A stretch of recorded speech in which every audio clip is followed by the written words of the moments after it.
Bismillah, Assalamualaikum warahmatullahi wabarakatuh. Alhamdulillah, salatu wassalamu ala rasulillah wa ala alihi wa sahbihi wa man wala ma ba'du. Segala puji kita panjatkan atas kehadirat Allah subhanahu wa ta'ala atas rahmatnya serta limpahan nikmatnya yang telah dikurniakan kepada kita semua sehingga kita masih dapat kembali dipertemukan pada malam hari ini dalam keadaan sehat dan dalam rangka insyaallah menuntut ilmu syar'i. Salawat serta salam tak lupa kita haturkan kepada junjungan kita, suri tauladan kita, baginda Nabiullah Muhammad Sallallahu Alaihi Wasallam, serta kepada keluarga beliau, kepada istri-istri beliau, pada tiga generasi terbaik para sahabat, tabiin, tabiut tabiin, serta kepada umat beliau yang selalu mengikuti sunnah-sunnah beliau hingga akhir hayatnya. Jamaah kajian pemikul ngaji yang semoga dirahmati Allah. Insya Allah pada malam hari ini akan melaksanakan, kita akan mengikuti kajian dari Bumiku Mengaji yang mana kita membahas syarah kitab Al-Jami' min Bulughul Maram dengan judul keutamaan orang yang menunjukkan kebaikan. Insya Allah kajian pada malam hari ini akan dibersamai oleh beliau Ustadz Rizky Agung Rahmatullah BA Hafizullah Ta'ala. Sebelum kajian dimulai, kami mengajak kepada jamaah sekalian untuk ikut bergabung dengan dakwah Bumiku Mengaji, yaitu dengan share informasi kajian-kajian diserahkan oleh Bumiku Mengaji pada jamaah. Kemudian kami juga mengajak kepada jamaah untuk terus memperbarui dalam belajar, memperhatikan adab-adab yang dalam bermajlis, serta mempersiapkan alat tulisnya sehingga bisa mencatat kita yang nantinya akan disampaikan oleh Ustadz Rizky Agung. Baik, kemudian kami juga informasikan bahwasanya insya Allah selepas materi yang akan disampaikan Ustadz nanti kita akan buka sesi tanya jawab singkat kepada jemaah yang nantinya hendak bertanya. Kalian silakan bisa bertanya secara langsung dengan raise hand terlebih dahulu atau bisa menuliskan pertanyaannya di kolom chat. Baik, Alhamdulillah Ustadz sudah bergabung di Zoom kita pada malam hari ini. Insya Allah kajian akan segera kita mulai. Melihat waktu juga sudah lewat ya 2 menit. Eh, pada jamaah kami harapkan untuk bisa mempersiapkan diri. Baik, demikian Fatimah dari kami. Kami serahkan kepada Ustadz Rizky Agung. Waktu yang silakan. Falyatafaddal masykura.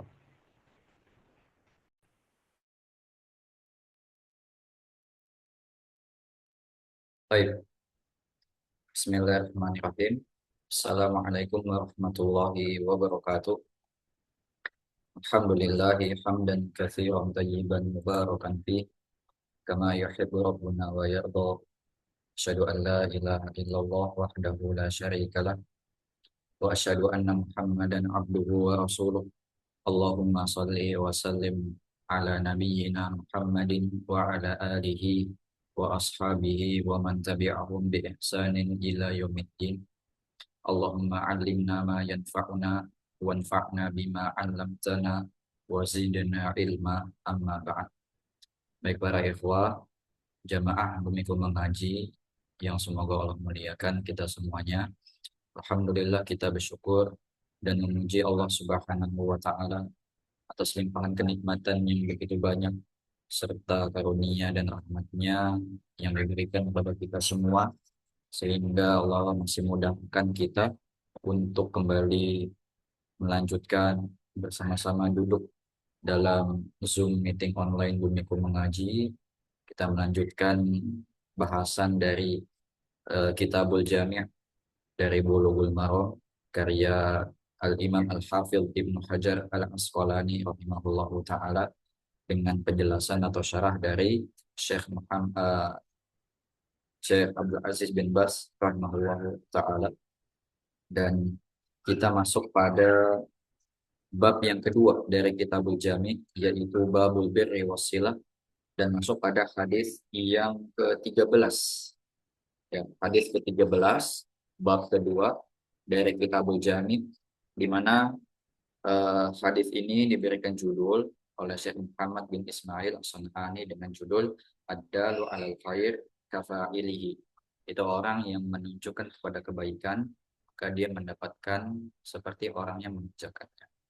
Baik, hadisnya diriwayatkan dari sahabat Abdullah bin Mas'ud radhiyallahu taala anhu, di mana beliau mengatakan, qala Rasulullah sallallahu alaihi wasallam, Rasulullah sallallahu alaihi wasallam bersabda, man dalla ala khairin falahu mithlu ajri fa'ilihi. Barang siapa yang menunjukkan kepada kebaikan, maka dia mendapatkan pahala atau balasan seperti orang yang mengerjakannya.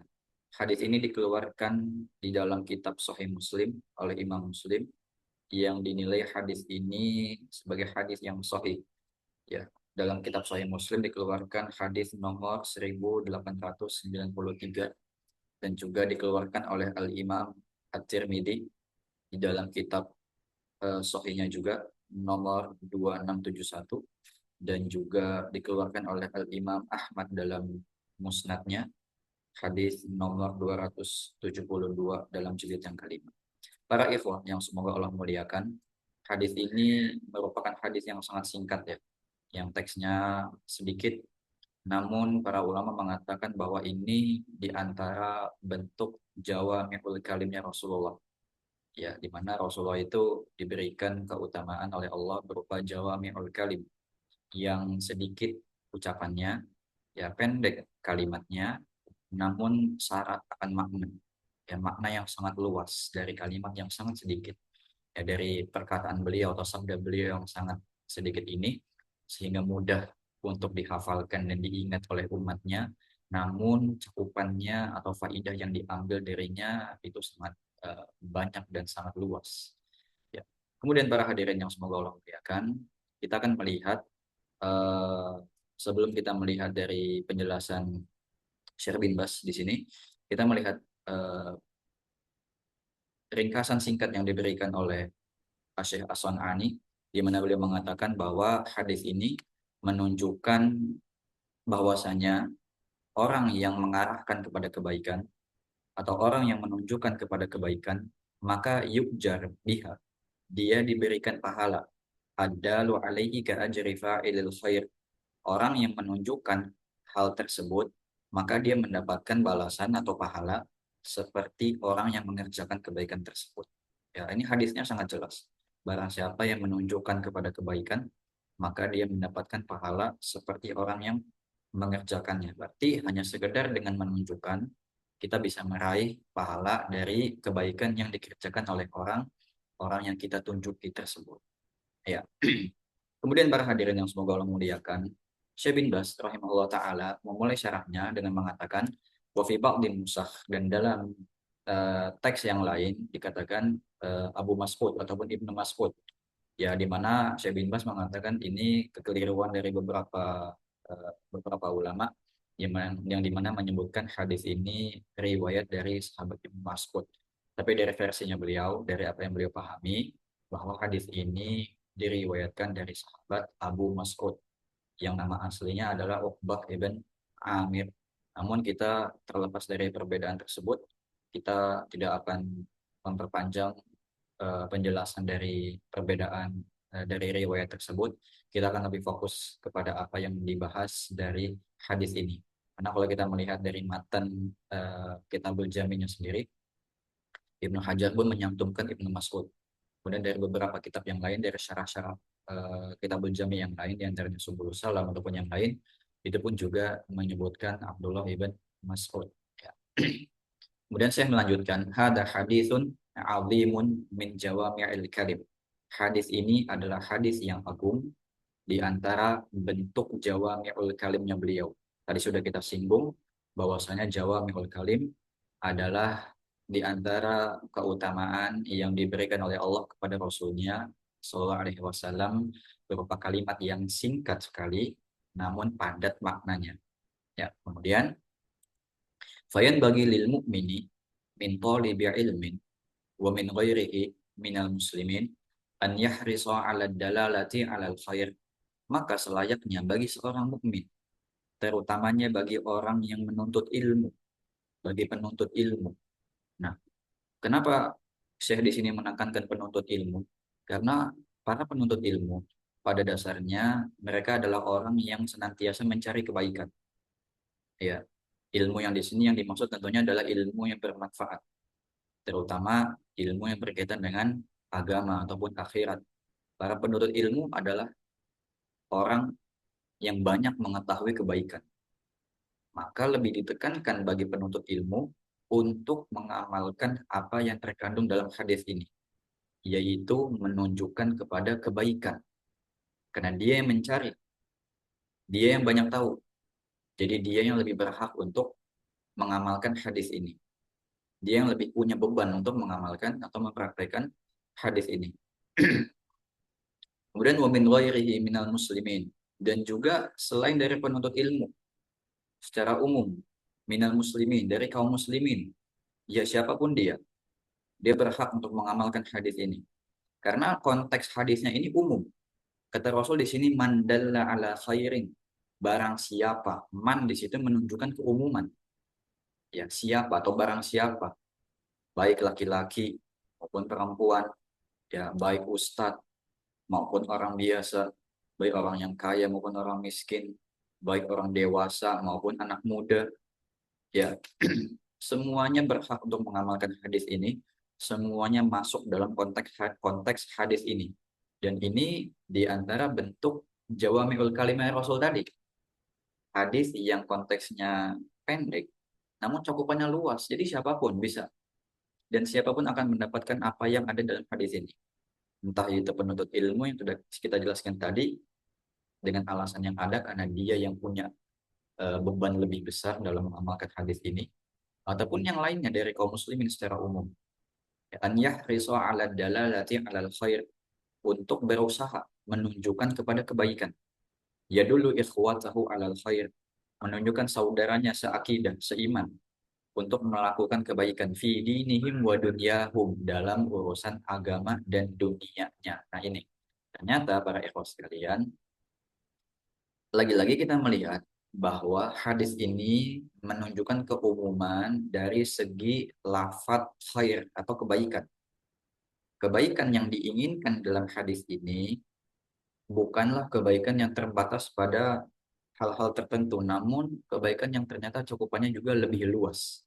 Karena kita bisa melihat hadis ini mengatakan Rasul bersabda mandalla ala khairin, barang siapa yang menunjukkan kepada kebaikan. Khair artinya kebaikan. Dan kalimat atau lafadz khair dalam hadis ini itu bentuknya nakiro. Ya, bentuknya nakiro. Dalam ilmu bahasa Arab, ya, nakiro itu menunjukkan makna umum, tidak terbatas pada lingkup tertentu. Lawannya adalah ma'rifah, nanti kalau kita belajar bahasa Arab, lawannya ma'rifah. Kalau ma'rifah itu maknanya spesifik, ya, terbatas. Tapi kalau nakiro maknanya umum. Seperti halnya kita ketahui bersama dalam firman Allah di surat Al-Insyirah atau Asyarah, fa inna ma'al usri yusra. Inna ma'al usri yusra. Sesungguhnya dalam satu kesulitan ada banyak kemudahan. Itu kita bisa ambil kata satu kesulitan dan banyak kemudahan itu dari mana? Hanya sekedar dari lafaz ma'rifah dan nakirohnya. Allah itu nggak menyebutkan jumlah spesifik di situ. Satu. Satu itu bahasa Arabnya wahid. Nggak ada kalimat wahid di situ. Ataupun banyak-banyak itu bahasa Arabnya kasir. Di ayat itu nggak ada sebutan kasir. Tapi kita bisa tarik mana itu, ya, dari konteks bahasa Arabnya, yaitu dari ma'rifah dan nakirohnya. Ini kadang kita pentingnya belajar bahasa Arab ya kalau semuanya. Ya kita sebagai seorang muslim yang sumber agama kita itu adalah Al-Quran dan Sunnah, yang dimana Al-Quran itu berbahasa Arab dan Sunnah Rasulullah atau hadits Rasul itu adalah bahasa Arab, karena Rasul kita adalah orang Arab yang berbicara dengan bahasa Arab. Ini pentingnya kita belajar bahasa Arab juga ya. Kita sedikit melebar ya. Nah, konteks itu, kesulitan yang disebutkan dalam ayat itu menggunakan lafaz ma'rifah, ma'al usri. Ma'rifah itu ditunjukkan dengan alif lam, al usri. Jadi dia terbatas maknanya. Satu kesulitan atau kesulitan yang sedang dialami seorang hamba. Maka kata Allah berikutnya, ma'al usri yusron. Bersama dengan satu kesulitan, yusron. Ada banyak kemudahan. Kenapa kita bisa ambil kata banyak? Karena konteksnya nakiro dengan tanda tanwin. Nakiro itu tandanya ada tanwinnya. Sama dengan hadis ini. Mandalla ala khairin. Kata khairin di sini menggunakan tanwin, kasrotain.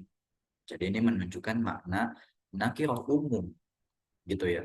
Jadi kebaikan yang dimaksud atau yang diinginkan dalam konteks hadis ini itu mencakup untuk urusan akhirat dan juga urusan dunia. Tapi dalam lingkup apa kata Syekh di sini?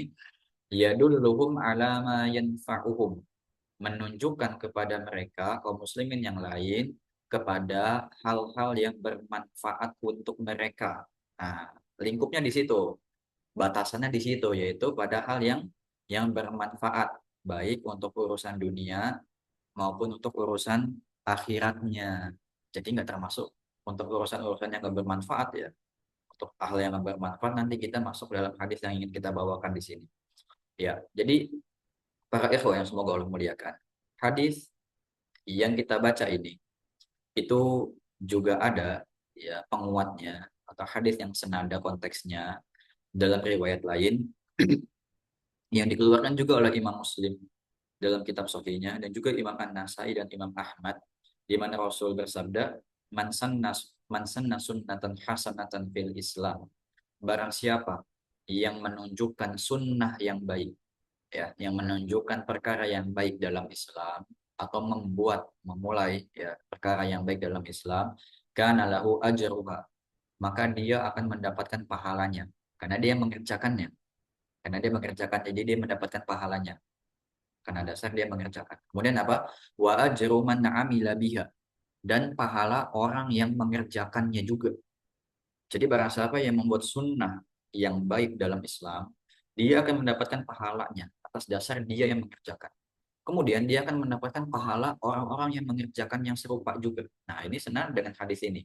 Menunjukkan kebaikan, menunjukkan sunnah yang baik, kebiasaan yang bagus. Ya. Kemudian lanjutannya min ghairi an yanqusa min ujurihi syai'. Luar biasanya adalah di mana Rasul menjelaskan tanpa mengurangi sedikit pun pahala dari orang yang mengerjakan. Tadi kan dikatakan orang yang menunjukkan kebaikan atau orang yang memberikan sunnah yang baik dalam Islam, dia mendapatkan pahalanya sendiri. Kemudian dia mendapatkan pahala dari orang yang mengerjakannya tanpa sedikit pun mengurangi. Jadi pahalanya sama. Orang yang mengerjakan ini karena wasilah dakwah dari orang lain, ya sehingga orang yang menunjukkan itu yang mendakwah itu dia mendapatkan pahala dan ternyata pahalanya sama karena di sini konteksnya jelas. Rasul pun dalam hadis ini mengatakan falahu mislu ajri fa'ilihi, dia mendapatkan mislu itu menunjukkan permisalan setara. Mislu itu maknanya setara, sama, dia mendapatkan sama apa yang balasan atau pahala yang dikerjakan oleh pelakunya. Min ghairi ayyan qusamin ujurihi syai', tanpa mengurangi pahala sedikit pun dari orang yang mengerjakannya. Jadi orang yang itu dapat pahala ya, dia mendapatkan pahala dari amal yang dia lakukan dan kita pun mendapatkan pahala dari apa? Dari kontribusi kita dalam menunjukkan kebaikan tersebut. Sama pahalanya. Begitupun dalam hal keburukan, man sanna fil islami sunnatan sayyi'atan atau man sanna sunnatan sayyi'atan fil Islam, barang siapa yang menunjukkan perbuatan buruk dalam Islam, memberikan contoh yang buruk, sunnah yang buruk, falahu wizruha, maka dia akan mendapatkan dosanya, wa wizru man amila biha, dan juga dosa orang yang mengerjakannya. Min ghairi ayat usomin auzarihi syai', tanpa mengurangi dosa-dosa orang tersebut sedikit pun. Nah, ini juga ancaman bagi kita ya. Ternyata lingkupan yang diinginkan dalam hadis ini adalah sesuatu yang bermanfaat untuk urusan dunia dan juga akhirat. Apapun itu bentuknya. Intinya bermanfaat. Ya. Kalau tidak bermanfaat, maka justru sebaliknya. Kita mendapatkan ancaman. Dari hadis yang kita bawakan tadi, ya, dia akan mendapatkan dosanya, dia tanggung dosanya sendiri karena dia melakukan perbuatan keburukan, dan dia menanggung dosa orang-orang yang mengikuti perbuatannya tersebut tanpa mengurangi sedikit pun dosa dari orang yang melakukan tersebut. Nah, ini maka kita perlu perhatikan dalam hal menunjukkan kebaikan, dalam hal menunjukkan sesuatu. Karena pada dasarnya ilmu itu ada yang ilmu bermanfaat dan ada juga ilmu yang tidak bermanfaat. Makanya Rasul Shallallahu Alaihi Wasallam mengajarkan kepada kita umatnya ya untuk berdoa meminta kepada Allah ilmu yang bermanfaat. Ya, Rasul tidak hanya mengajarkan mintalah ilmu tidak, tapi ditambahkan ilmu yang bermanfaat karena di sana ada ilmu yang tidak bermanfaat. Ya, setiap selesai sholat subuh, di antara wirid atau zikir eh, setelah sholat yang kita baca, di antaranya adalah Allahumma inni as'aluka ilman nafi'an. Ya Allah, aku meminta kepadamu ilmu yang bermanfaat. Ya, karena di sana ada ilmu yang tidak bermanfaat. Ya, seperti itu, Pak Ibu.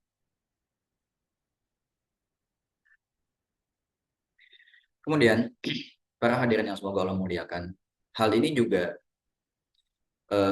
dijelaskan oleh Syekh Muhammad bin Abdul Wahab rahimahullah taala di dalam kitab Usul Thalatha, di mana beliau dalam eh, pembahasan pertamanya dalam kitab tersebut menyebutkan, "Ya'lam rahimakallah, ketahuilah, semoga Allah merahmati kalian, bahwasanya yajibu alaina ta'allumi arba' masail, wajib bagi kita mempelajari empat masail, empat permasalahan.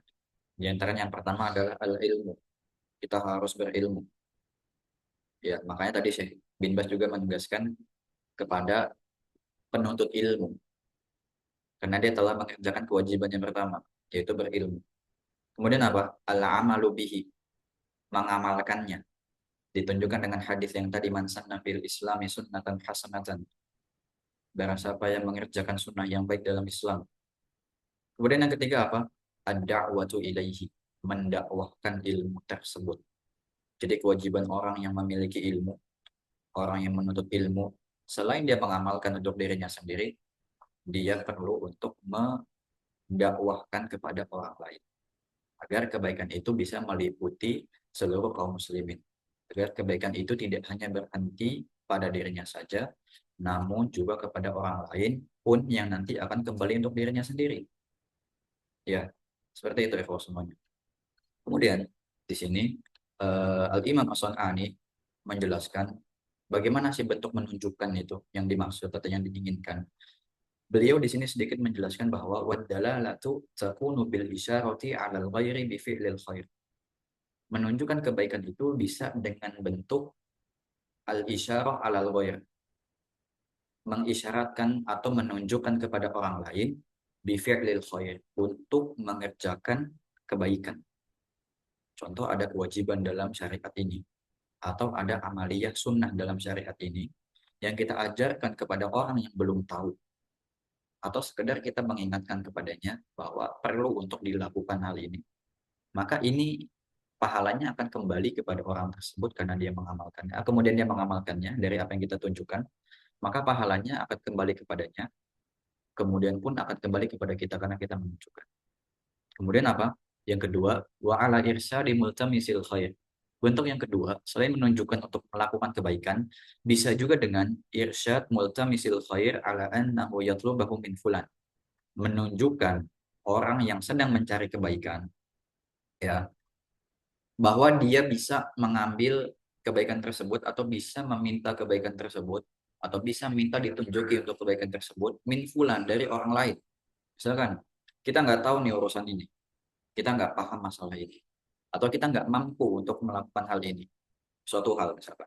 Tapi kita tahu ada orang yang bisa menunjukkan itu. Atau kita tahu ada orang yang mampu untuk membantu dia. Itu si Fulan misalkan. Dia bisa kamu jadikan referensi untuk kamu belajar. Kemudian orang itu pergi kepada Fulan yang kita tunjukkan tadi. Sehingga Fulan itu mengajarkan kebaikan kepada orang tadi, maka kita pun mendapatkan pahala. Padahal kita nggak punya ilmunya, gitu ya. Ataupun untuk hal-hal yang sifatnya harta misalkan duniawi. Ada orang yang butuh dana misalkan untuk pembangunan masjid. Kita nggak punya kemampuan untuk menyumbangkan harta karena memang keterbatasan yang kita miliki. Tapi kita tahu ada donatur, ada orang yang punya kelebihan harta yang memang dia dermawan, dia suka ngasih. Akhirnya kita tunjukkan kepada orang yang sedang mencari dana ini, itu si Fulan, dia saya tahu dia sering menyumbang, sering donasi. Coba kamu kasih proposal ke dia untuk pembangunan masjid di daerah kamu. Kemudian dia datang kepada Fulan tersebut dan alhamdulillah pada Allah orang tersebut memberikan dengan izin Allah memberikan kelebihan hartanya untuk pembangunan masjid. Maka kita pun yang menunjukkan jalannya itu juga mendapatkan pahala. Padahal apa? Kita nggak keluar uang sedikit pun. Jadi ini luar biasa kasih sayangnya Allah, rahmatnya Allah kepada kepada kaum muslimin, kepada kita semuanya. Ada satu amalan ya yang kita nggak perlu repot-repot untuk mengeluarkan upaya atau tenaga untuk bisa melakukannya ataupun mengeluarkan harta kita untuk bisa mengamalkannya, mendapatkan kebaikan. Tapi kita dapat pahala setara dengan itu, yaitu dengan menunjukkan kebaikan kepada orang lain. Ya kita tunjukin itu orang punya ilmu, coba kamu tanya sama dia ilmunya. Saya punya keterbatasan, saya nggak paham urusan ini. Coba kamu tanya sama dia. Dapat kita pahalanya, ikhwas semua. Atau itu orang punya eh, kelebihan harta, dia dermawan, itu orang kaya. Coba minta sama dia. Kita juga dapat pahala sedekahnya, Pak. Bu, semuanya. Ikhwafillah semuanya. Tanpa harus kita keluar uang sedikit pun. Hanya sekedar sesuatu yang sangat ringan. Ini kadangnya kita itu nggak sadar ya. Apa yang kita lakukan ini sekedar menunjukkan, cuma nunjukin gitu doang. Itu di sana tuh. Saya punya kenalan, dia donatur. Coba minta sama dia. Untuk pembangunan sekolah, untuk pembangunan masjid, untuk pembangunan pesantren, untuk pembangunan sumur bor, untuk pembangunan apapun itu yang bermanfaat. Coba minta sama dia, coba kirim proposal sama dia. Itu kita dapat pahalanya sama. Apalagi kalau yang dia keluarkan ternyata besar. Makin besar yang dia keluarkan, makin besar pahala untuk dia. Begitupun pahala yang masuk untuk kita. Karena apa? Karena kita dapat pahala yang sama dengan dia gitu. Kan seperti itu. Falahu mithlu ajri fa'ilihi. Kita dapat pahala seperti apa yang dia kerjakan. Ya, seperti itu, ikhwah. Kemudian saya di sini melanjutkan wa a'dhamu dzalika ma yanfa'uhum fid din. Akan tetapi yang paling agung dari hal tersebut adalah hal yang bermanfaat dalam urusan agama. Tadi kita katakan bahwa kebaikan yang ditunjukkan di sini itu berlaku untuk dunia dan akhirat. Tapi jelas ya, tanpa diragukan sedikit pun bahwa yang lebih baik, yang lebih besar pahalanya adalah kebaikan yang sifatnya untuk agama ataupun akhirat. Ya, karena akhirat itu kekal, sementara dunia itu sementara. Seperti itu. Kenapa ikhwas sekalian? Kalau kita melihat konteks lengkap hadis ini, ya yang dimana dikeluarkan oleh Imam Muslim dari kitab Sahih Muslim, itu hadisnya sebenarnya mengarah kepada urusan duniawi. Ya, dalam kitab Sahih Muslim, di mana beliau menyebutkan di sini, ja'a rajulun ila Nabi sallallahu alaihi wasallam, ada seorang lelaki yang datang kepada Nabi sallallahu alaihi wasallam.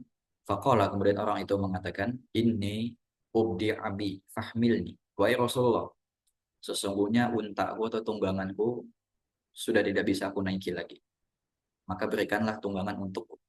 Jadi orang ini minta tunggangan sama Rasul. Kata Rasul apa? Beliau bersabda, ma'indi, saya nggak punya. Aku nggak punya. Faqala rajulun, kemudian sahabat yang lain ada yang mengatakan kepada Rasul, ya Rasulullah, wahai Rasulullah, ana adulluhu ala man yahmiluhu. Aku bisa menunjukkan kepada orang ini, ya, orang lain yang bisa memberikan tunggangan kepadanya. Ya, aku bisa menunjukkan kepada orang ini, aku bisa ngasih tahu sama orang ini, orang yang bisa memberikan tunggangan kepadanya. Ya. Kemudian Rasul pun bersabda, man dalla ala khairin falahu mithlu ajri fa'ilihi. Barang siapa yang menunjukkan kepada kebaikan, maka dia mendapatkan pahala atau balasan seperti orang yang melakukannya. Jadi sebenarnya memang konteks hadis ini itu untuk urusan duniawi, ya, di mana datang seorang laki-laki untuk minta tunggangan karena beliau sudah nggak punya tunggangan. Ternyata Rasul pun nggak bisa memberikannya. Kemudian sahabat lain berkata bahwa saya bisa menunjukkan kepada orang yang memberikan tunggangan. Kemudian kata Rasulullah, maka barang siapa yang menunjukkan kepada kebaikan, dia mendapatkan pahala atau balasan seperti yang mengerjakannya. Luar biasa. Padahal laki-laki ini tadi kita jelaskan, laki-laki ini dia nggak mengeluarkan hartanya untuk memberikan tunggangan. Dia cuma nunjukin, saya tahu orang yang bisa ngasih tunggangan. Maka dia pun dapat pahala orang yang memberikan tunggangan tadi sama. Gitu. Ini luar biasa. Karena ini urusannya duniawi. Tapi jelas, tanpa diragukan memang perkara diniyah atau perkara agama itu lebih lebih mulia. Ya, maka selayaknya ya bagi seorang muslim untuk mengarahkan kepada kebaikan, fa'amila bihi. Kemudian dia mengerjakan kebaikan tersebut. Min birril walidain. Contohnya misalkan di sini saya memberikan contoh orang menunjukkan bakti kepada orang tua, keutamaan bakti kepada orang tua, ya, pahala-pahalanya, fadilah-fadilahnya, faidah-faidahnya, apa yang dia dapatkan di dunia ataupun apa yang dia dapatkan nanti di sisi Allah, sehingga orang itu menerapkan atau melaksanakan apa yang dia dakwahkan, wasilatirahim, ataupun menunjukkan keutamaan tentang silaturahim seperti yang kita jelaskan dalam bab ini juga, ya, wabadadi salam, ya, mendakwahkan keutamaan memulai mengucapkan salam, di salam, atau membalas ucapan salam, watasmiti atis, ataupun mendoakan orang yang bersin, min amrin bi ma'ruf, ya, ataupun dia dengan cara amar ma'ruf, mengajak kepada kebaikan, ila ghairi hada, dan yang lain yang semisalnya. Ya, fa in fa'ala mithla qaulika, kalau dia mengerjakan seperti apa yang engkau tunjukkan kepadanya, seperti yang kita tunjukkan kepada orang lain, yakunu laka mithlu ajrihi, maka kita mendapatkan seperti pahala yang dia kerjakan tersebut, dari amalan yang dia kerjakan tersebut. Para hadirin yang semoga Allah muliakan, ini merupakan keutamaan dan rahmat Allah yang begitu luas bagi kita. Ya, amalan yang sifatnya sangat ringan, sekedar menunjukkan kebaikan tanpa kita mengerjakannya, ternyata kita bisa mendapatkan pahala dari orang yang mengerjakan tersebut. Karena hal ini adalah salah satu fondasi dari akidah Ahlus Sunnah wal Jamaah ataupun akidah Islam. Di mana dengan sebab ini, yaitu amar ma'ruf, mendakwahkan kepada kebaikan, mengajak orang untuk melakukan kebaikan, merupakan di antara hal yang dipuji oleh Allah Subhanahu wa taala untuk kita kaum muslimin. Ya. Allah Subhanahu wa taala berfirman, "Kuntum khaira ummatin ukhrijat linnas." Kalian adalah umat terbaik. Kita ini umatnya Nabi Muhammad, Allah katakan adalah umatnya terbaik, umat yang terbaik. Ukhrijat linnas, yang dikeluarkan untuk manusia, ya, yang diturunkan untuk semua manusia. Kenapa? Ta'muruna bil ma'ruf. Karena kalian mengajak kepada yang ma'ruf, yang baik. Wa tanhauna 'anil munkar, dan kalian mencegah dari perbuatan yang mungkar. Wa tu'minuna billah, dan kalian senantiasa beriman kepada Allah. Ini merupakan pondasi akidah Islamiyah, ya. Karena memang dasarnya mengajak kebaikan atau amar ma'ruf itu hukumnya wajib, ikhwan. Amar ma'ruf itu hukumnya wajib. Nahi mungkar itu hukumnya wajib pada dasarnya. Kemudian dikuatkan dalam hadis ini, ternyata dia punya keutamaan yang luar biasa. Hal yang wajib ini, amalan yang wajib ini, yaitu menunjukkan kepada kebaikan, ternyata pahalanya itu sama dengan orang yang mengerjakan kebaikan yang kita tunjukkan tadi. Ya, karena memang perkara yang wajib, perkara yang agung ini pasti punya keutamaan yang besar juga. Sebagaimana sholat pun punya keutamaan yang besar karena dia wajib. Puasa Ramadan, dia juga punya keutamaan yang besar karena dia wajib. Ya, jadi amal ibadah yang sifatnya wajib itu, dia pasti punya keutamaan yang lebih besar daripada amal-amalan sunnah yang lainnya. Luar biasa ya, Bu. Ya. Kenapa? Nahaitahu an munkar famtathala wa tarakal munkar yakunu laka mithlu ajrihi. Ataupun dengan engkau melarang orang dari hal yang mungkar, ya. kemudian orang tersebut melaksanakan atau mempraktekkan atau mengamalkan apa yang dikatakan kepadanya sehingga dia meninggalkan perbuatan yang mungkar, yakunu laka mithlu ajrihi, maka engkau mendapatkan pahala sama dengan dia. Ya, kalau dalam urusan meninggalkan yang haram atau meninggalkan yang mungkar, ya di situ juga ada pahalanya. Mengerjakan kewajiban, mendapatkan pahala yang besar. Begitu pula dengan meninggalkan yang haram, dia mendapatkan pahala yang besar juga. Tapi pahala itu ditetapkan untuk orang yang meninggalkan keharaman ketika terpenuhi beberapa syarat. Di antaranya adalah dia meninggalkan, ya pertama, dia itu punya niat, memang punya tekad untuk melakukan hal yang mungkar. Pertama dia punya niat, saya misalnya dia pengen melakukan hal tersebut yang mungkar. Kemudian dia punya kesempatan untuk melakukannya. Ya, dia punya kesempatan untuk melakukan. Ada orang misalkan dia terbiasa merokok. Rokok ini kesepakatan para ulama ini haram ya. Karena termasuk dari hal yang eh, memberikan mudarat kepada diri sendiri. Karena kata Rasulullah, doror wala diror, nggak boleh memudaratkan diri sendiri dan orang lain. Maka rokok ini termasuk yang munkar. Dia terbiasa melakukan hal tersebut. Dia punya niat mau merokok karena sudah terbiasa. Dan dia punya kesempatan untuk merokok. Dia punya uang untuk bisa beli rokok. Ya. Tapi dia ternyata tidak jadi melakukan hal tersebut. Dia sudah punya niat dan dia punya kesempatan, tapi dia nggak mau melakukannya. Maka ketika dia meninggalkan hal tersebut karena dasar keimanan dan ketakwaan kepada Allah Subhanahu wa taala, Allah tetapkan baginya pahala. Ya, ataupun dia meninggalkan karena ingat ternyata kemarin ada yang ingatin saya rokok itu haram. Nggak jadi ngerokok. Saya takut dosa dari Allah. Dia dapat pahala. Orang yang mengingatkan tadi pun juga dapat pahala. Karena dengan wasilah, dengan sebab dia dan izin Allah Subhanahu wa taala, orang tersebut meninggalkan hal yang munkar. Seperti itu. Ataupun ketika ditawarkan kepada orang lain, ya untuk kemungkaran, suatu kemungkaran, kemudian kita dengan tegas menolak, maka pada saat itu pun kita mendapatkan pahala. Ya, ada orang ngajak, ayo kita eh, pergi ke sana, gitu kan, ke tempat yang di sana ada hal-hal yang mungkar, hal-hal yang maksiat. Ini kita menolak karena kita tahu itu maksiat, kita nggak mau, kita takut jatuh dalam dosa. Pada saat itu pun kita dapat pahala. Ya, dan orang yang menunjukkan itu pun dapat pahala. Orang yang mencegah hal yang mungkar pun dia mendapatkan pahala. Ya, seperti itu. Jadi orang itu mendapatkan pahala karena dia meninggalkan keharaman dan yang mendakwahkannya, yang melarangnya dalam hal yang mungkar mendapatkan pahala karena dia telah menunjukkan hal ini adalah sesuatu yang salah. Kemudian para ikhwan yang semoga Allah muliakan, dan di antara bentuk dalam menunjukkan kebaikan juga yang dijelasin oleh Al-Imam As-San'ani yaitu dengan bentuk wal wa'du wa tadzkir, bentuk nasihat dan juga pengingatan yang tadi juga kita bahas tadi. Jadi enggak hanya sekedar menunjukkan kebaikan, orang itu mengamalkan kebaikan.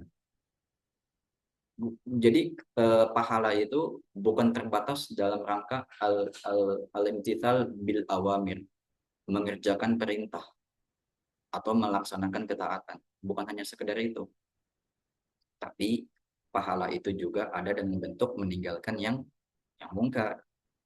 Jadi nasihat dan pengingat ya yang kita berikan tadi kepada orang lain kaum muslimin untuk melaksanakan kewajiban atau melaksanakan yang sunnah ataupun kita mencegah hal yang mungkar dari hal-hal yang haram ataupun yang sifatnya makruh, ini juga ada kebaikan di sana. Jadi bukan hanya sekedar ngajak kepada yang baik. Karena dalam ayat yang tadi pun tadi jelas ya, ta'muruna bil ma'ruf wa tanhauna 'anil munkar. Kalian mengajak kepada yang ma'ruf dan kalian mencegah dari hal yang munkar. Para hadirin yang semoga Allah muliakan. Maka ini sekali lagi Anda tegaskan bisa dilakukan oleh semua orang. Bisa dilakukan oleh semua elemen masyarakat dari yang paling atas sampai yang paling bawah. Nggak peduli muda atau tua, nggak peduli Anda ustadz atau Anda orang biasa gitu. Ya, Anda kiai atau Anda jamaah, ya, Anda buruh atau Anda sekedar pekerja, ya pedagang, saudagar, Anda penuntut ilmu yang biasa duduk di majelis, ataupun Anda yang jarang duduk di majelis, Anda yang bisa bahasa Arab, atau Anda yang tidak bisa bahasa Arab, Anda yang fasih dalam bacaan Al-Quran, atau Anda yang mungkin terbata-bata dalam bacaan Al-Quran, selagi itu kebaikan, ya, selagi itu kebaikan dan jelas sumbernya, maka Anda berhak untuk menunjukkannya kepada orang lain. Ya, Anda berhak untuk menunjukkannya kepada orang lain. Karena sebagian kaum muslimin terkadang ada yang mereka merasa minder dengan dirinya sendiri, ya, merasa dirinya tidak layak untuk mengajak orang lain kepada kebaikan. Ya, merasa dirinya banyak dosa, sehingga dirinya sudah sangat kotor, sudah sangat hina. Ya, jadi dia nggak mau menunjukkan hal-hal tersebut. Dia luput dari kebaikan yang sangat besar ini, yang sangat rugi bagi kita untuk lewatkan. Ya, seperti itu. Padahal Allah Subhanahu wa taala telah mengingatkan kepada kita hamba-hambanya untuk senantiasa jangan berputus asa dari rahmat Allah. Allah Subhanahu wa taala berfirman, "Qul ya ibadiyalladzina asrafu ala anfusihim la taqnatu min rahmatillah." Katakanlah wahai hamba-hambaku yang senantiasa melampaui batas atas dirinya sendiri. Ya, melampaui batas atas dirinya sendiri ini maksudnya adalah orang yang berbuat dosa. Karena orang yang berbuat dosa itu adalah apa namanya? Dia akan mendapatkan kerugian yang paling besar untuk dirinya sendiri. Orang yang berbuat dosa bisa jadi dia merugikan orang lain, tapi ketahuilah orang yang paling rugi adalah dirinya sendiri. Entah mungkin di dunia dirasakan, atau nanti di akhirat pasti udah dirasakan. Seperti itu. Apa kata Allah? La taqnatu min rahmatillah. Janganlah kalian putus asa dari kasih sayang Allah, dari rahmat Allah. Allah sendiri udah ingetin kepada kita, seburuk apapun personal yang dimiliki seorang, seburuk apapun akhlak yang dimiliki oleh dia, sebanyak apapun dosa yang pernah dia lakukan, jangan pernah putus asa dari rahmat Allah. Jangan merasa diri ini hina. Kalau memang sudah tahu dirinya hina, ya berubah. Kadang ironinya seperti itu. Sebagian kaum muslimin, dia sadar dirinya banyak dosa, tapi nggak ada itikat mau berubah. Dia selalu merasa dirinya nggak layak untuk dapat kebaikan, ataupun menyampaikan kebaikan, tapi nggak ada itikat untuk berubah, improve dirinya, meningkatkan derajatnya menjadi orang yang lebih baik. Gitu. Dia padahal sadar kan, secara logika dia sadar dirinya banyak dosa, tapi nggak ada kemauan atau azam untuk dia bertaubat atau berusaha menjadi lebih baik gitu. Jadi hal ini di antara bentuk bisikan setan ya, di mana setan itu memang luar biasa bisikan. Ya, apa namanya? eh Menghiasi sesuatu keburukan itu menjadi tameng penghalang dia melakukan kebaikan. Luar biasa. Iblis itu atau setan itu. Dia menjadikan keburukan sebagai alasan orang itu meninggalkan kewajiban atau kebaikan yang lainnya. Jadi orang bersalah dibuat seakan-akan udah terlanjur salah, udah ente nggak benar, nggak usah sok benar kan gitu kan. Dibikin makin parah dengan keburukan tersebut. Padahal ketika dia tahu dia memang salah, dia banyak dosa, harusnya kan dia bertaubat. Harusnya dia memang memantaskan diri. Kalau memang dia merasa sekarang dia nggak pantas, mau sampai kapan Anda merasa Anda nggak pantas? Jangan gitu. Seharusnya Anda ketika sadar itu, Anda berusaha memantaskan diri kan. Sama kadang ada orang juga seperti itu. Dia selalu menganggap dirinya itu jahil, nggak punya ilmu. Sehingga dia merasa beban dosa dia itu ringan. Karena ya Allah kan maafin kalau kita nggak tahu. Jadi lebih baik saya nggak tahu. Supaya kalau saya melakukan dosa karena kejahilan saya nggak dihukum. Kan gitu ya. Ada sebagian orang seperti itu. Nggak mau tahu. Jadi kita sampaikan, mau sampai kapan Anda pada tahap Anda itu nggak tahu. Padahal dalam sebuah hadis sudah dikatakan thalabul ilmi fardhatun ala kulli muslim. Itulah alasan kenapa menuntut ilmu itu wajib. Untuk apa? Untuk meninggalkan, untuk menghilangkan, untuk mengangkat kejahilan. Mau sampai kapan Anda dianggap sebagai orang awam? Jadi Anda ini nggak tahu atau memang sengaja nggak mau tahu kan gitu. Ini kan kadang karena sebenarnya ini hampir sama antara orang yang nggak tahu sama orang yang nggak mau tahu gitu. Ada sebagian kaum muslimin yang dia nggak mau belajar dengan alasan tadi dia takut semakin ilmu yang dia dapat semakin dosa yang dia tanggung nanti. Urusan dosa urusan belakangan. Yang penting kewajiban kita kita tunaikan yaitu menuntut ilmu. Yang penting kita ada usaha. Ini kan mental cemen kalau kita bilang, ya, pengecut, ya. Orang yang justru menjauh dari akidah Islam. Orang mukmin itu harus kuat dan harus percaya diri. Seperti itu. Jadi siapapun kita berhak untuk melakukan kebaikan dan kita berhak untuk menyampaikan kebaikan dalam rangka menegakkan fondasi akidah Islam, yaitu amar ma'ruf dan nahi mungkar, dan dalam rangka mengamalkan apa yang disampaikan dalam hadis ini.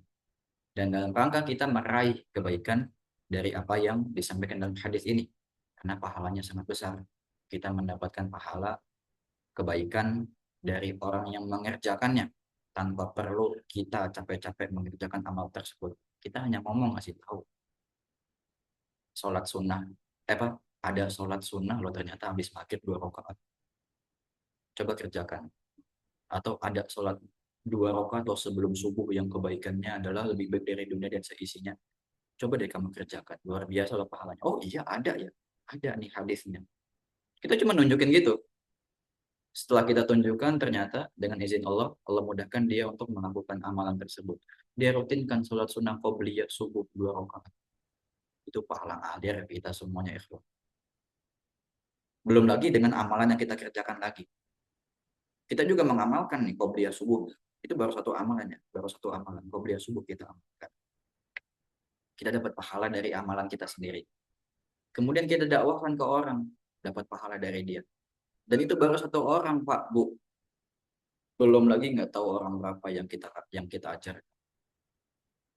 Makanya saya katakan profesi guru ya ataupun dai adalah profesi yang mulia sekali ya. Karena ini adalah profesi yang juga diemban oleh seluruh sahabat Rasulullah Sallallahu Alaihi Wasallam. Terlepas profesi duniawi mereka apapun itu, ada yang saudagar, ada yang lain-lainnya, ya, ada yang pedagang, ada yang bekerja macam-macam. Tapi ada satu profesi yang mulia yang dimiliki oleh mereka semua para sahabat radhiyallahu anhum, yaitu mereka adalah dai yang mengikuti petunjuk sunnah dari Rasul Shallallahu Alaihi Wasallam. Makanya Allah pun memuji mereka dalam surat At-Taubah ayat yang ke-100. Allah Subhanahu wa taala berfirman, "Wasabiquna awwaluna", yaitu orang-orang yang terdahulu yang awal-awal masuk Islam, minal muhajirin wal ansor, dari golongan muhajirin dan golongan ansor, radhiyallahu walladzina tabauhum bi ihsan, dan orang-orang yang mengikuti mereka dalam kebaikan, radhiyallahu anhum wa radu an. Allah ridho kepada mereka dan mereka ridho kepada Allah. Allah puji para sahabat karena mereka mengemban profesi yang mulia, yaitu menjadi dai yang menunjukkan kepada kebaikan, yang melanjutkan estafet tugas dari Rasul Shallallahu Alaihi Wasallam. Kenapa para sahabat juga di antara manusia yang paling mulia? Karena sampai sekarang pahala mereka masih mengalir, ikhlas sekalian. Hadis-hadis yang diriwayatkan melalui lisan mereka yang sampai ke telinga kita pada saat ini. Amalia-amalia ibadah yang diajarkan oleh Nabi kepada mereka para sahabat yang juga kita ketahui sampai pada kita dan kita amalkan, itu pahalanya nyambung ke mereka semuanya. Makanya mereka adalah orang yang paling mulia karena pahalanya besar sekali. Mereka generasi pertama Islam. Ya, mereka adalah orang-orang yang menerima ilmu langsung dari Rasulullah SAW.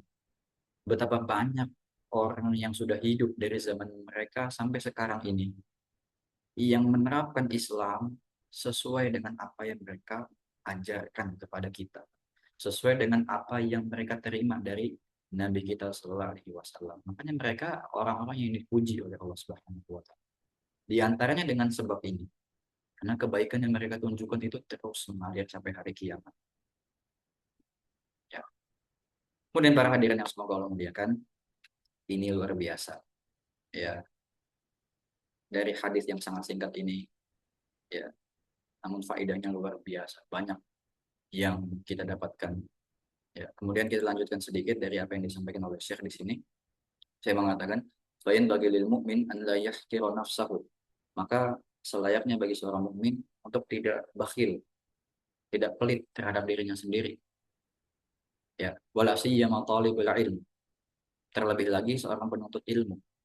Jangan pelit, tadi sudah kita sampaikan, jangan menyembunyikan kebaikan.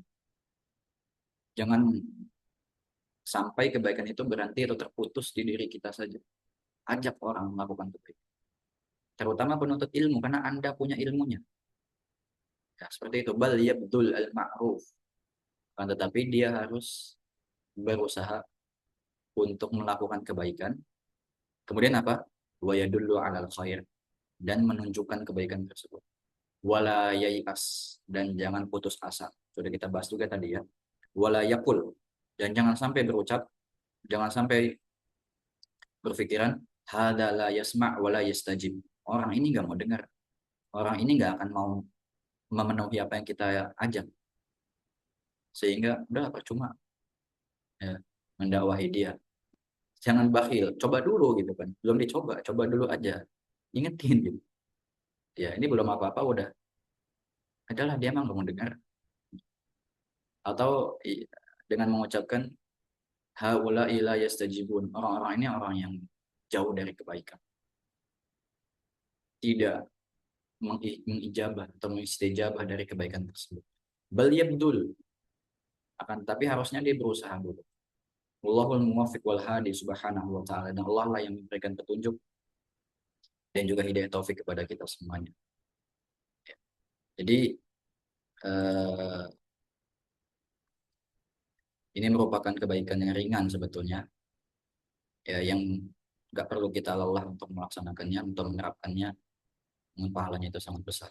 Dia sangat rugi ya bagi kita untuk meninggalkannya. Dan itu juga bentuk daripada bisikan syaitan, di mana ketika seorang itu dia gagal, ya setan itu gagal membisikkan orang untuk meninggalkan kebaikan, akhirnya dia cari cara lain, minimal kebaikan ini jangan sampai nyebar ke orang lain, udah biarin dia aja. Karena menggoda orang ini sulit, gimana kuat, ya udah digoda di jalan yang lain. Jangan sampai kebaikan ini apa namanya pindah ke orang lain, biar buat dia aja pahalanya, biar dia nggak dapat pahala dari orang lain, seperti itu. Maka sekali lagi, profesi dai, guru, ataupun orang-orang yang menunjukkan kepada kebaikan, para ulama, ya mereka adalah orang-orang yang paling mulia. Karena mungkin kalau kita melihat pun dari kondisi yang ada di negara kita, ya ironinya para pendidik, ya para pendidik generasi yang mencetak orang-orang hebat yang ada di negara ini, justru mereka mendapatkan feedback ataupun mukafaah yang begitu rendah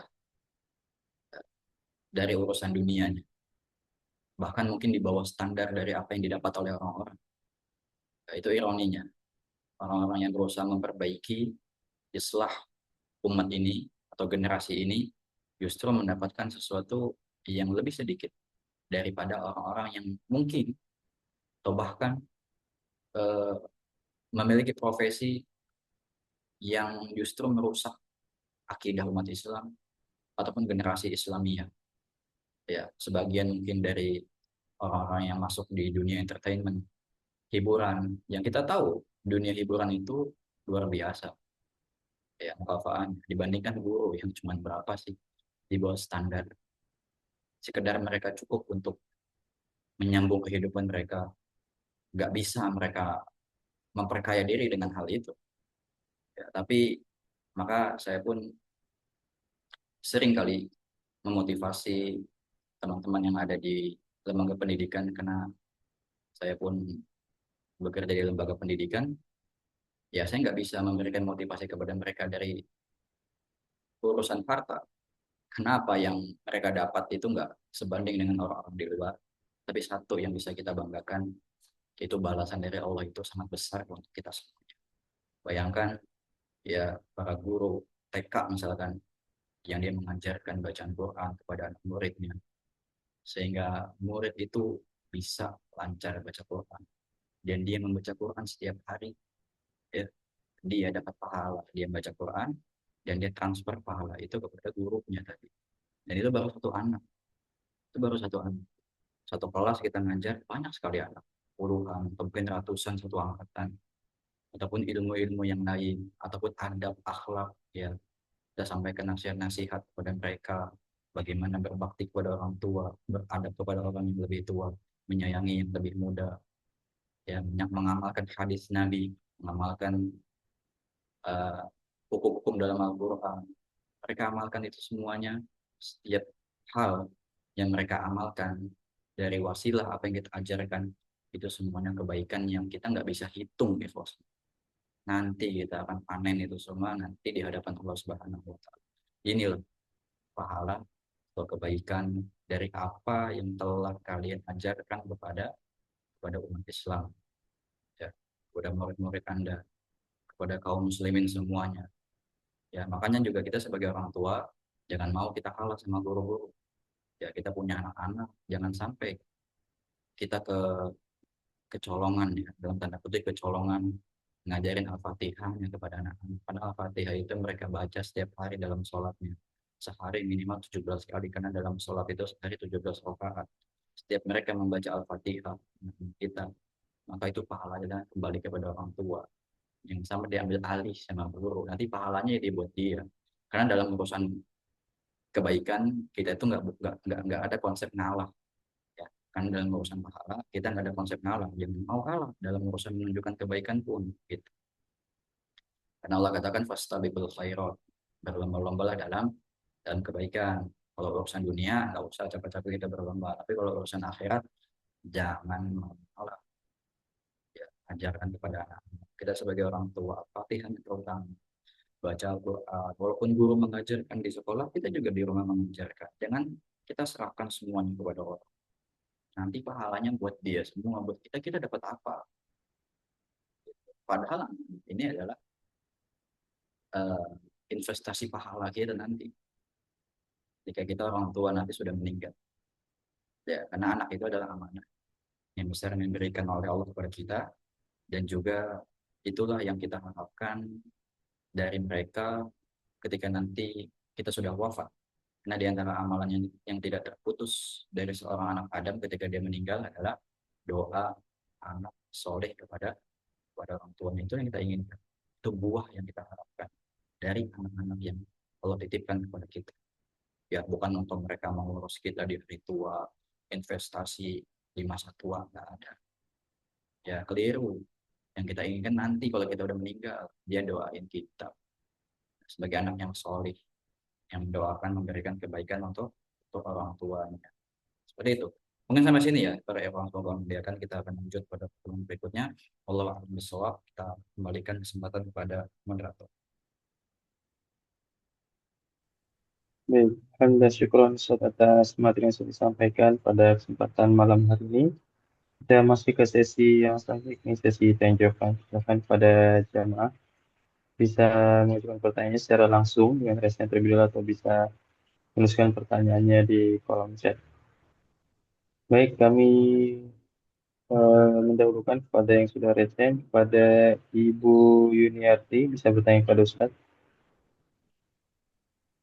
Ya, Assalamualaikum warahmatullahi wabarakatuh, Pak Ustadz. Semoga Pak Ustadz dan keluarga selalu disehatkan oleh Allah dan selalu dalam lindungan Allah Subhanahu wa Ta'ala. Saya izin bertanya Pak Ustadz dengan materi yang Pak Ustadz sampaikan. Nah, misalnya kita apa ya, berbuat baik kepada seseorang, kan kalau kita nggak mampu dengan eh, apa menasihatinya, apa dengan anggota badan kita yang kita mampu ya Pak Ustadz ya. Kadang-kadang ya Pak Ustadz, kadang kan ada orang yang tidak lengkap tubuhnya. Nah, itu orang tuh ingin membantu, tapi kadang orang itu melihatnya orang begitu membantu kebaikan kita sih, kan diterima juga dengan kebaikan itu kan sebetulnya kalau itu baik-baik ya terima saja sih, kayak gitu. Kalau menurut saya pribadi. Tapi kadang orang yang menghina itu bagaimana maksud kamu? Ya Ibu, suaranya agak putus-putus Ibu ya. Ya, saya kurang jelas Iya. mendengarnya. Coba bisa diulang sedikit Ibu, Iya, Pak lebih Ustadz. Kalau singkat kita aja. ada seseorang yang mau membantu kita, tapi orang itu apa agak tidak lengkap seperti kita, Pak Ustadz. Agak cacat gitu, Pak Ustadz. Jadi penyandang cacat ingin membantu dengan kebaikan kita, tapi kadang-kadang orang itu suka menghina gitu, Pak Ustadz. Kok orang begini mau membantu kita sih, kadang-kadang nggak diterima gitu, Pak Ustadz. Itu bagaimana, Pak Ustadz, dengan kebaikan kita jadi kalau Iya, jadi dalam urusan menunjukkan kebaikan, tadi sudah kita jelaskan, ini nggak terbatas pada orang-orang tertentu. Karena lafadznya itu umum. Man dalla ala khairin, barang siapa, kalimat atau kata, atau lafadz man dalam hadis itu maknanya umum. Jumlah syartiyah, ya, kalimat yang syarat. Ya.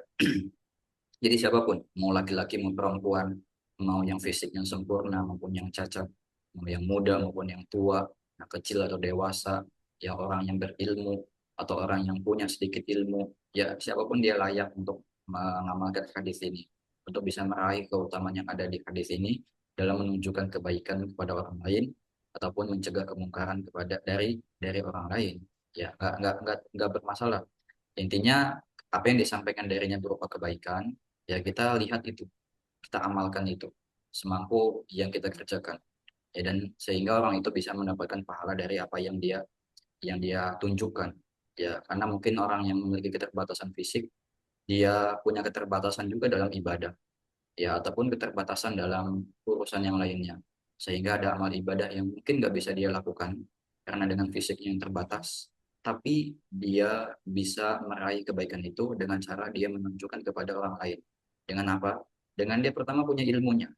Makanya ada kewajiban menuntut ilmu.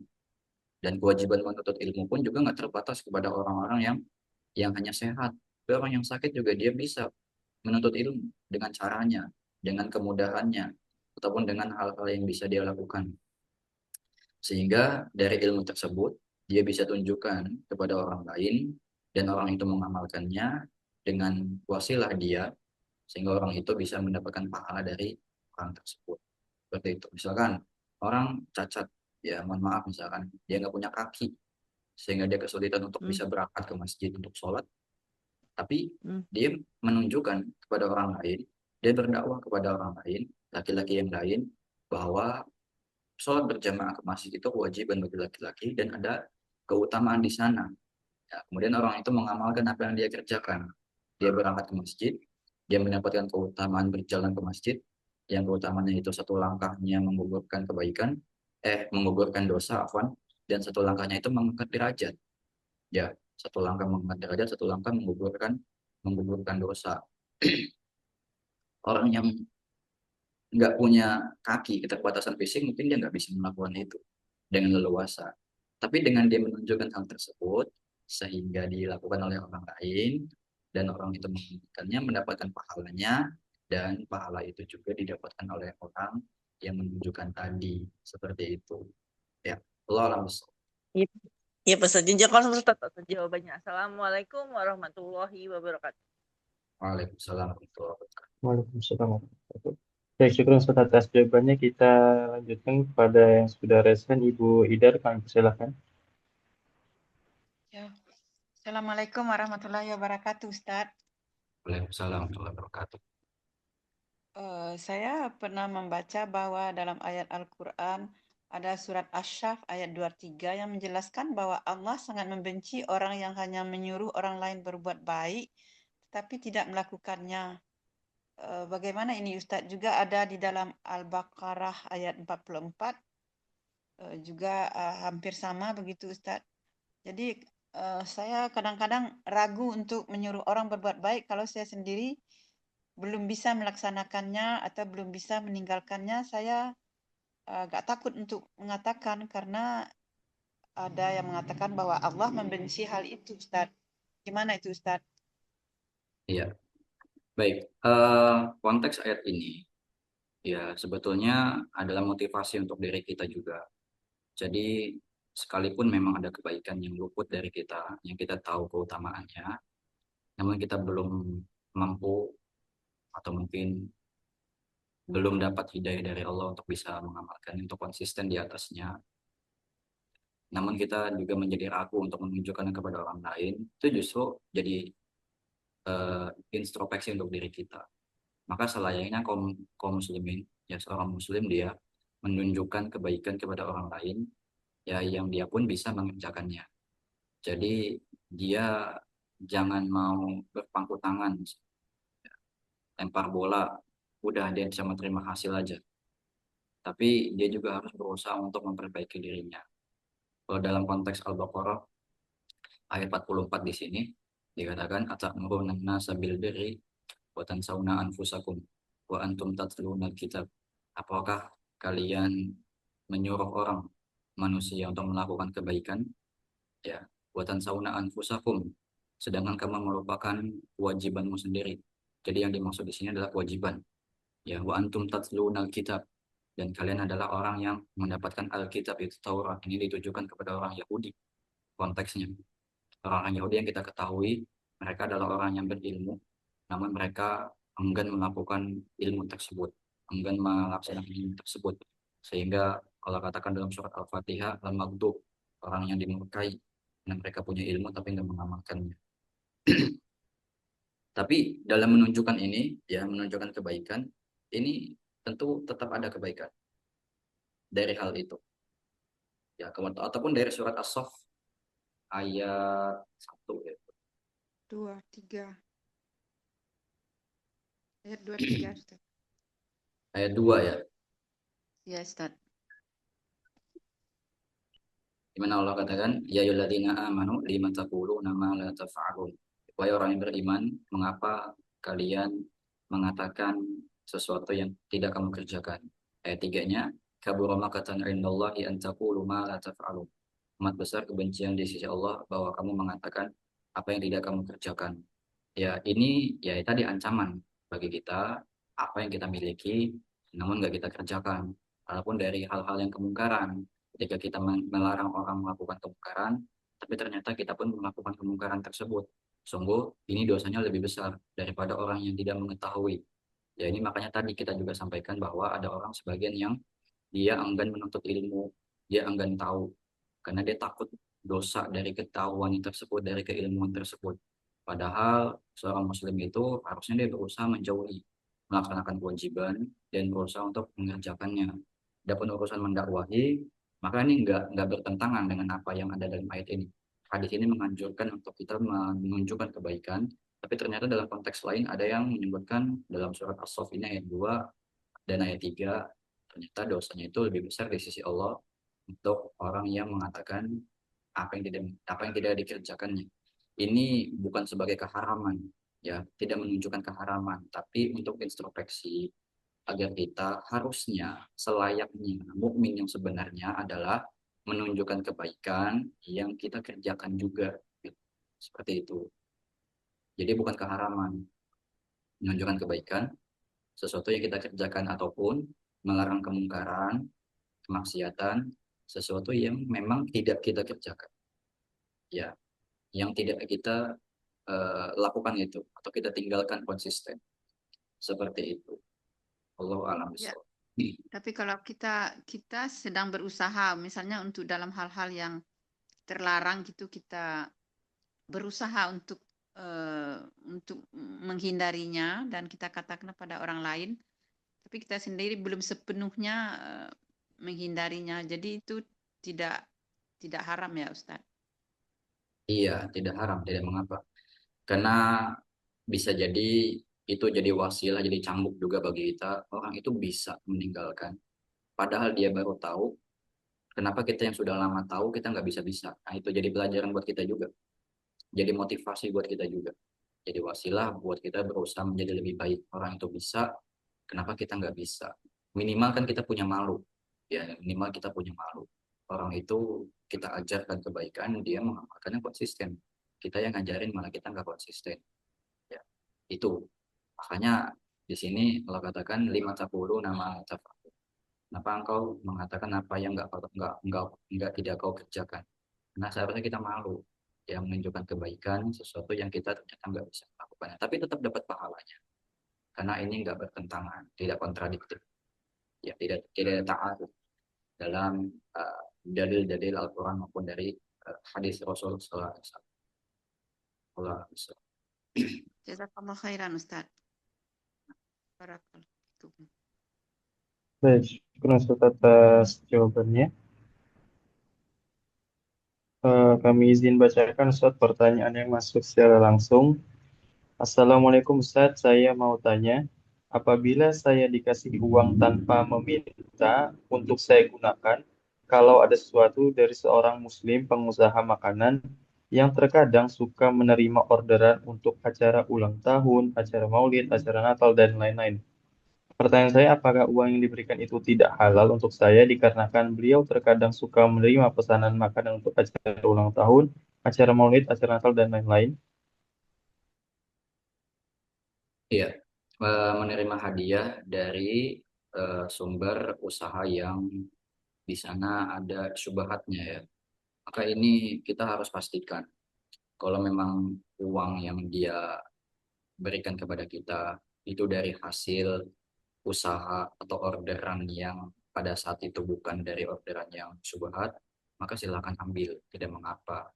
Ya, tapi kalau memang jelas dia habis dapat orderan misalkan hampers Natal, dia closing besar, dari hasil closing itu dia ingin bagikan kepada teman-temannya termasuk Anda, masuk kita, yang kita tahu oh, ini dari hasil closingan dia hampers Natal, maka kita nggak perlu untuk menerimanya. Kita tolak dengan halus. Atau bahkan kita bisa sampaikan kepadanya dakwah yang baik dengan cara yang lembut bahwa sebenarnya usaha Anda itu tidak boleh dilakukan dalam hal tersebut. Nah, harta yang Anda dapatkan adalah harta yang haram. Ya, kalau Anda bisa mendakwakan, sekalian dakwahi. Kalau tidak mampu, minimal Anda menolak dan Anda ingkari dengan hati. Tapi kita bisa melihat lagi, kalau dari hasil kalau dari bisnisnya, usahanya dominan, ya dominan itu kebanyakan dari hal-hal yang mubah atau yang halal, yang subhatnya sangat sedikit dan sangat minim, itu Allahu a'lam, insya Allah nggak mengapa, silakan Anda terima. Ya, tapi kalau memang kita ketahui ternyata bisnisnya, dominannya, kebanyakannya menerima orderan atau menerima kerjasama melibatkan sesuatu yang memang haram, bertentangan dengan akidah Islam dan lebih dominan, maka di situ subhatnya lebih tinggi sehingga lebih baik ditinggalkan hadiah-hadiah seperti itu. Ya, jadi lihat aja dominannya di mana. Kalau dia memang menerimanya jarang-jarang, nggak begitu banyak, lebih banyak yang halalnya, ini nggak bisa kita nafikan. Ya, tapi lebih baik dipastikan dulu. Bisa kita lihat polanya. Apalagi kalau memang teman dekat, yang kita juga tahu sistemnya, misalkan, ya ini mudah untuk kita lacak. Kalau memang aman sumbernya, silakan ambil, nggak mengapa. Tapi kalau Anda ketahui secara pasti sumbernya jelas kayak tadi, sekarang mau Natal misalnya kayak sekarang. Natal, dan kita tahu nih, ya dengan media sosial yang begitu luasnya informasi bisa kita mudah dapatkan, dia buat status misalkan closingan orderan hari ini banyak, ternyata dari momen Natal, dari orang-orang Kristen yang merayakan Natal yang order ke dia, kemudian tiba-tiba memberikan Anda hadiah, yang jelas itu dari sana, nggak perlu diterima. Seperti itu, untuk hati-hati ditanyakan, dipastikan. Ya, dan bisa melihat dari sisi dominannya yang dari subhat atau yang tidak subhat, karena hal tersebut merupakan harta yang halal kalau memang dia menerima dari hal-hal tersebut, karena itu termasuk dalam rangka ta'awun alal ismi wal udwan. Allah Ta'ala katakan wala ta'awanu alal ismi wal udwan, janganlah kalian tolong menolong dalam urusan dosa dan permusuhan. Allah al-Musa. Baik, syukur Ustaz atas jawabannya. Baik. Eh, Melanjutkan pertanyaan tadi, Ustaz, bagaimana kalau sudah terlanjur uangnya sudah dipakai, Ustaz? Kalau uangnya sudah terlanjur dipakai, maka ya bertaubat kepada Allah Subhanahu wa taala. Semoga Allah memaafkan kekeliruan ataupun ketidaktahuan yang kita kerjakan tersebut. Karena Nabi Sallallahu alaihi wasallam bersabda, "Innallaha tajawaza an ummatil khata' wan nisyan wa mastukrihu alaihi." Sesungguhnya Allah memaklumi dari umatku mereka yang khata', yang salah, wan nisyan, yang lupa, dan yang dipaksa di atasnya. Ya, seperti itu. Jadi sesuatu yang memang kita nggak ketahui, dibangun di atas kejahilan, kita bertaubat. Ketika kita mengetahuinya, semoga Allah mengampuni apa yang telah kita kerjakan tersebut. Dan ya tadi, karena Allah juga katakan, Innallaha yaghfirudz dzunuba jami'a. Dalam ayat yang tadi, la taqnatu min rahmatillah, janganlah kalian putus asa dari rahmat Allah. Innallaha yaghfirudz dzunuba jami'a, karena Allah mengampuni dosa semuanya. Tenang aja. Allah mengampuni semua dosa, yang penting kita ada etikat untuk bertaubat, perbaiki kesalahan, sehingga Allah bisa memaklumi kesalahan yang kita kerjakan tadi. Itulah tujuannya kita belajar. Karena orang itu tidak mungkin luput dari kesalahan. Nah, kullu bani Adam khoto, setiap anak Adam itu salah. Wa khairu khotoin atau wabun. Dan orang yang salah, yang terbaik adalah orang yang bertaubat. Ya, jadi nggak perlu khawatir dengan sesuatu yang kita kerjakan yang dulu kita awam, yang kita jahil, kita nggak tahu. Dan kita bertaubat, ke depannya kita tidak ingin mengulanginya. Karena juga kita mengamalkan firman Allah, ya alladzina amanu tubu ilallahi taubatan nasuha. Wahai orang yang beriman, bertaubatlah kalian kepada Allah dengan taubat yang nasuha. Taubat nasuha kata ulama tafsir itu taubatun shadiqatun, taubat yang jujur, yang di dalamnya ada unsur pengakuan dosa, kemudian ada azam atau tekad untuk tidak melakukannya di kemudian hari. Seperti itu. Allah al-Bismillah. Baik, syukur Ustaz atas jawabannya. Masih ada pertanyaan masuk, boleh kami bacakan Ustaz? Boleh. Baik. Izin bertanya Ustadz, semoga Ustadz beserta keluarga diberikan keberkahan dan kesehatan. Amin. Apakah kebaikan seseorang dalam hal ini membantu secara finansial untuk saudara atau tetangganya yang terkena musibah, yaitu kematian salah satu anggota keluarganya dalam mengadakan acara tahlilan? Apakah mendapatkan pahala atas kebaikan itu? Jazakallahu khairan, Ustaz. Ia membantu secara finansial dalam melangsungkan acara takdilan. Baik. Para hadirin yang semoga Allah muliakan, kita ingin tahu dulu tahlilan itu kebaikan atau tidak. Karena kan ini lingkupnya kebaikan. Mandala ala khairin, barang siapa yang menunjukkan kebaikan. Dan kebaikannya itu umum untuk kebaikan dunia dan akhirat. Tapi lingkupnya dibatasi dengan manfaat. Apakah itu manfaat atau tidak? Nah, manfaat itu bisa didapatkan oleh seorang. Ya, bisa kembali manfaat itu kepada orang. Apabila memang dalam perbuatan tersebut ada unsur manfaat yang jelas. Untuk urusan dunia misalkan, ini halnya jelas manfaat kayak contoh tadi, konteks hadis lengkap itu tunggangan. Tunggangan itu manfaatnya ya kita nggak ragukan. Membantu orang, memudahkan mobilitas dari satu tempat ke tempat yang lain. Ataupun dalam urusan akhirat atau agama, yang dimana manfaat itu dia dapatkan ketika amalannya itu adalah amalan yang solih. Seperti yang Allah katakan dalam surat Al-Kahfi ayat 110 ayat terakhir, "Faman kana yarju liqa'a rabbih falya'mal 'amalan shalihan." Barang siapa yang berkenan untuk berjumpa dengan Rabb-nya, hendaknya dia beramal dengan amalan yang solih. Ya, amalan yang solih. Para ulama tafsir mengatakan diantaranya Ibnu Katsir rahimahullah taala adalah amalan yang sesuai dengan tuntutan syariat, tuntunan syariat. Ya, amalan yang sesuai dengan tuntunan syariat itu adalah amalan yang soleh. Ya, yang manfaatnya itu kembali kepada pelakunya. Yang ketika kita menunjukkan hal tersebut, ya, maka kita mendapatkan pahala orang yang mengerjakannya. Pertanyaannya, apakah tahlilan, membacakan tahlil untuk orang yang meninggal termasuk amalan yang soleh? Seperti itu. Nah, karena amalan yang soleh itu adalah amalan yang sesuai dengan tuntunan syariat. Dalam hadis dikatakan man ahdatsa fi amrina hadza ma laysa minhu fa huwa radd. Barang siapa yang membuat perkara yang baru dalam agama ini, tidak ada landasan dari kami, maka dia tertolak. Man amila amalan laisa alaihi amruna fa huwa radd. Barang siapa yang mengerjakan amalan yang tidak ada dasar dari kami, maka dia tertolak. Maka setiap amalan kita perlu tuntunan. Karena dasarnya ibadah itu hukum asalnya adalah haram. ibadah itu hukum asalnya adalah haram sampai ada dalil yang memerintahkannya. Makanya kalau ada umat muslim yang mengatakan, mana coba dalil larangan tahlilan, nggak bakalan ketemu Pak, Bu. Karena ibadah itu dasarnya adalah perintah. Kita cari perintah, bukan cari larangan. Beda sama urusan duniawi atau dalam urusan muamalah, makanan misalkan, minuman misalkan. Kita cari dalil keharamannya. Babi misalkan, daging babi haram karena ada dalilnya. Hurimat alaikumul maitatu wad damu wal lahmul khinzir, telah diharamkan kepada kalian bangkai, darah, daging babi. Ada dalilnya tegas. Coba cari dalil penghalalan ayam, memang ada. Dalil penghalalan sapi, perintah makan sapi, nggak ada. Karena hukum dasarnya mubah, boleh, sampai ada dalil yang mengharamkan. Beda sama ibadah. Bapak-bapak, ibu-ibu, ikhwah sekalian, sholat dasarnya apa? Karena ada perintah. Sholat 5 waktu.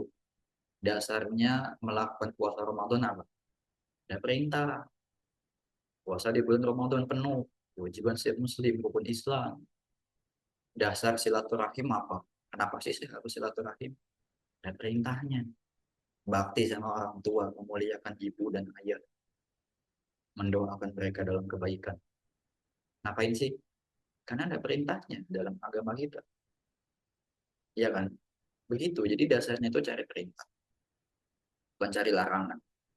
Ya. Nah, kemudian kita lihat apakah ada perintahnya dari Nabi terkait dengan orang yang meninggal. Terus ada tahlilan. Kita lihat apakah ada riwayat yang datang kepada kita yang kita dengar. Ketika Rasul wafat, para sahabat tahlilan. Rasul ya, orang paling mulia. Abu Bakar tahlilan ke Rasul. Umar tahlilan. Utsman tahlilan. Ali tahlilan untuk mendoakan Rasul.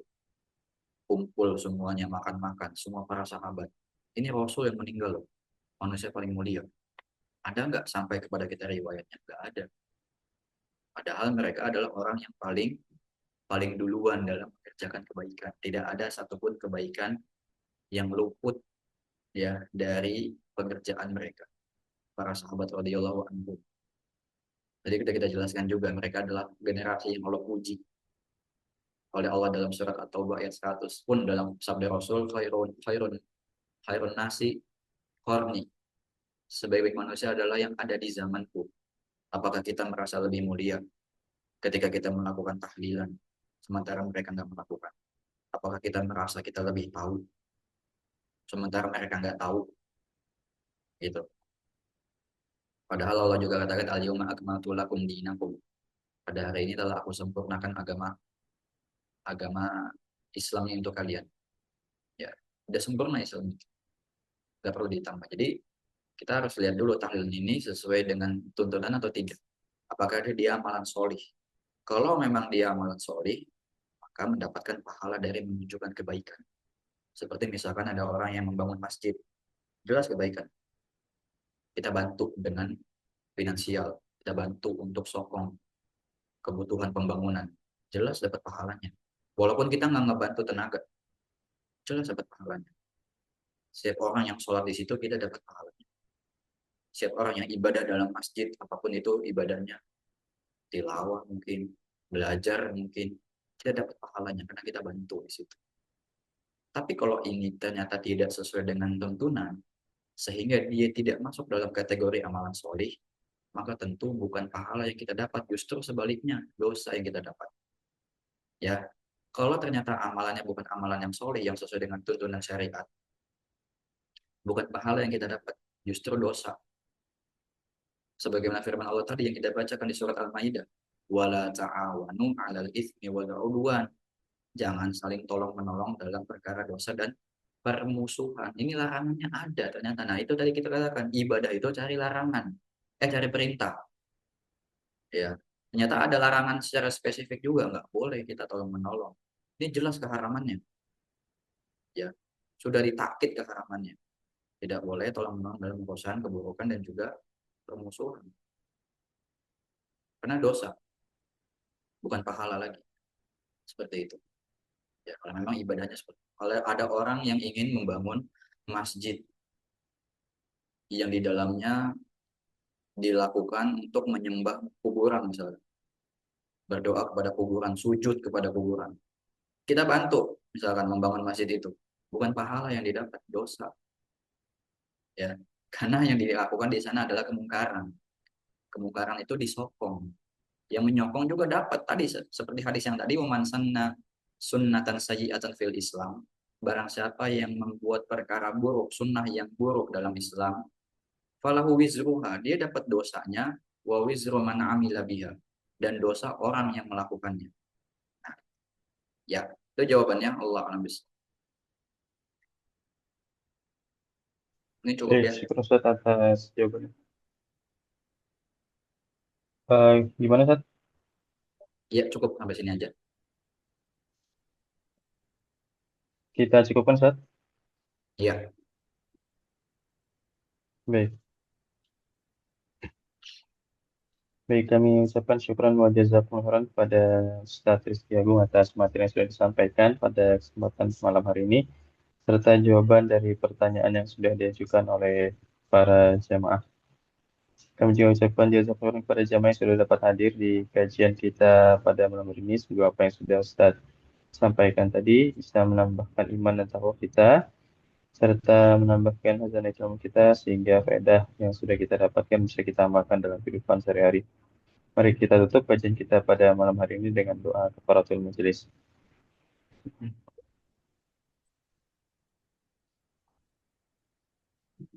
Baik, kami selaku panitia dari Bumi Mengaji mengucapkan permohonan maaf jika terdapat kekurangan dalam penyelenggaraan kajian pada malam hari ini. Kami pamit undur diri. Muhammad wa ala alihi wasallam. Assalamualaikum warahmatullahi wabarakatuh. waalaikumsalam. Kami pesan kepada jamaah oleh meeting barakallahu fikum.